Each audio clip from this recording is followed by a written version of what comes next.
This story is called The Lynx, and it has winnings and losings in it.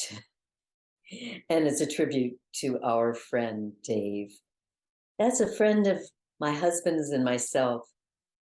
Dave has been in my life for a very long time now. And he's been in my husband's life ever since they were reserve, Army Reserve, or one of those reserves buddies.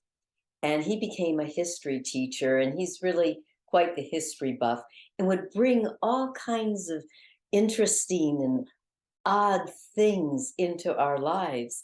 And he was renowned for finding the best bargain and the vintage, whatever it was, or the antique or the antiquity. And he was also renowned for giving gift jokes and just being a jokester altogether. Now, this part of the story I'm going to tell you, where I lose something, and you'll understand more about the background to what follows. And this is when my mom gave up her apartment and she was moving into an assisted living facility. It looked like she had dementia. It might not have been entirely diagnosed at that time. And this is a facility she had picked out herself. It was not an easy move. For example, I forgot to put a note on her closet, and my spouse gave away all of her clothes. This is true to the blind thrift store, but that's material for another story.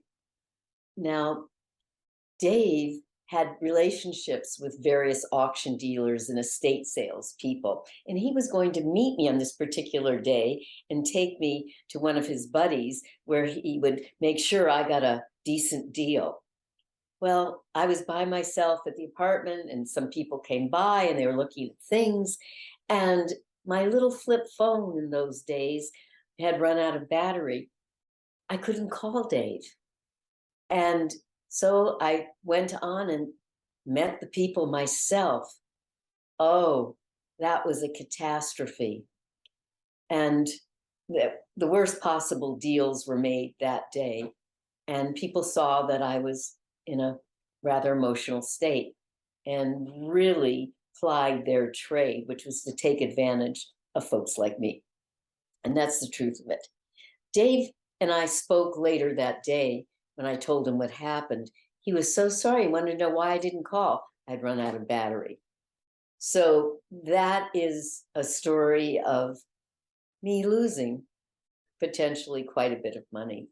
And well, I had to get over that. I went to bed at 8 o'clock and I slept till the next morning. And that's how that was dealt with. Now, I'm going to fast forward to Dave and our lives, always giving very thoughtful, peculiar, and sometimes audacious presents. Now, for example, he loved going to auctions. And whenever he saw anything puppety, he would bid on it and really go after it because he knew that I would enjoy such a gift. And so then the first batch of vintage Mexican marionettes were bequeathed to me. And then there was the second batch and the story about the bidding. And then there was the third batch. And by now my closet is full of vintage Mexican marionettes. I'm not exactly a marionettist. And well, they are kind of interesting looking. So that gives you a little more background about Dave and his relentless search for the perfect gift, or sometimes the joke gift. Now, my husband is also kind of an inveterate collector, however, of surfboards. And he was walking down an alley near our house. And there he saw in the alley, unbelievably, a taxidermied lynx. He picked it up and he brought it home and he put it up on his workbench. Now, if you don't know what a lynx is, you could look it up like we did. It's a spotted cat and has long legs and really interesting ears. And there it was on his workbench. I came in the garage and what is that? the dog was very calm, or it didn't smell like it was alive, or like something to eat. And we looked it up. Yes, indeed, it was a lynx. Okay, so it was beautifully taxidermy. It didn't look like roadkill or anything like that. And what were we going to do with it?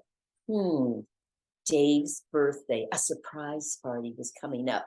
Yes, we knew just what to do. We would gift wrap it in some extravagant fashion, and we would take it there, and we would give some sort of a eulogized speech about Dave and how appreciative we are for his largesse and giving us so many wonderful gifts. And in as a token of our appreciation, and then I would unwrap the links. Well, all went along as planned. In fact, there was a DJ there who had set up a mic. And so when it was time for the presents to roll out, I had put a drape, kind of a sheet on the links, which was quite tall and light. And I carried it in. I carried it up to the mic. And there it was, oddly shaped and draped. And my husband said a few perfunctory remarks. And then I took over. And I said how much we appreciated Dave in our lives. And this is just a mere token of our great appreciation for all that he's given us and all he's been. And then I pulled a corner of the drape and it fell off. And there was the lynx. Dave's kids were in the pool, grown-up kids. They were laughing till I thought they would drown. They thought this was the best surprise ever for their dad.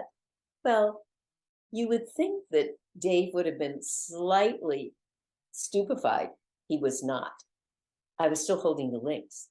He walked up and he said, "Oh, thank you. Here, I'll take it. I've been looking for a scarecrow kind of a creature to put up in the garden because we're getting all kinds of varmints." Didn't miss a beat for a second.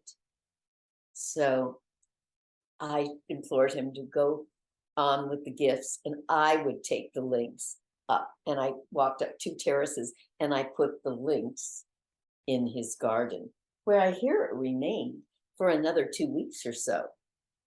And its final destination was at Camp Cuyamaca, where Dave gave it to the Field Museum, where the 6th graders went every summer. And that is about winning. Because as I've gotten to this stage of life, it's not how much we win or I win or lose. It's about how I play the game. Thank you.